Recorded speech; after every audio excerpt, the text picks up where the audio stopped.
Ang advice na binibigay natin sa ating mga kababayan ay maghanap kayo ng safe place at doon kayo muna at you stay there and you stay in a safe place and stay indoors and stay away from areas of danger. Sa ngayon, we have the most dangerous area for our people right now would be Israel. Dahil tuloy-tuloy ang attack sa Israel. But the situation is Israel, dahil sanay sila sa gera, marami silang mga bomb shelter na pwedeng pagtaguan. At yun ang naging advice namin sa ating mga kababayan, doon muna kayo. Para maging mas maginhawa para sa kanila, kumuha tayo ng nakipag-usap tayo sa mga iba't ibang hotel na malapit doon sa bomb shelter, na doon sila muna pumunta, doon sila muna, at pagka may air raid alarm, tumakbo muna sila sa bomb shelter.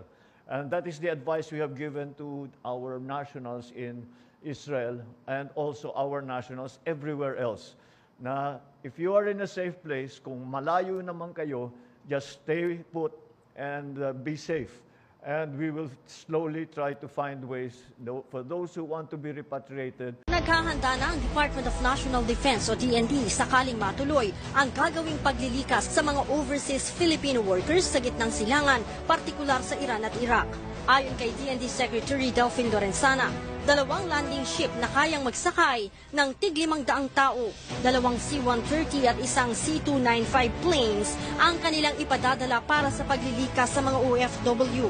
Magdi-deploy din ang Armed Forces of the Philippines ng 2 batalyong mga sundalo para tumulong sa repatriation.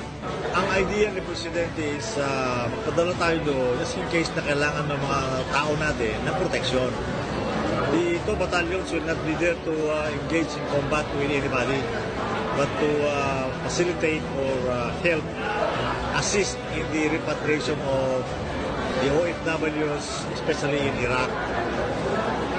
Hindi sila magpunta doon para makipaglaban. Sinabi pa ni Lorenzana na ikinukonsidera din nila ang pagkuha ng cruise ship na kayang magsakay ng 3,000 tao at commercial plane kung maraming OFW ang nais umuwi sa Pilipinas. Sa ngayon, isang barko ng Philippine Coast Guard, ang BRP Gabriela Silang, ang nakatakdang magtungo sa Middle East para tumulong sa evacuation.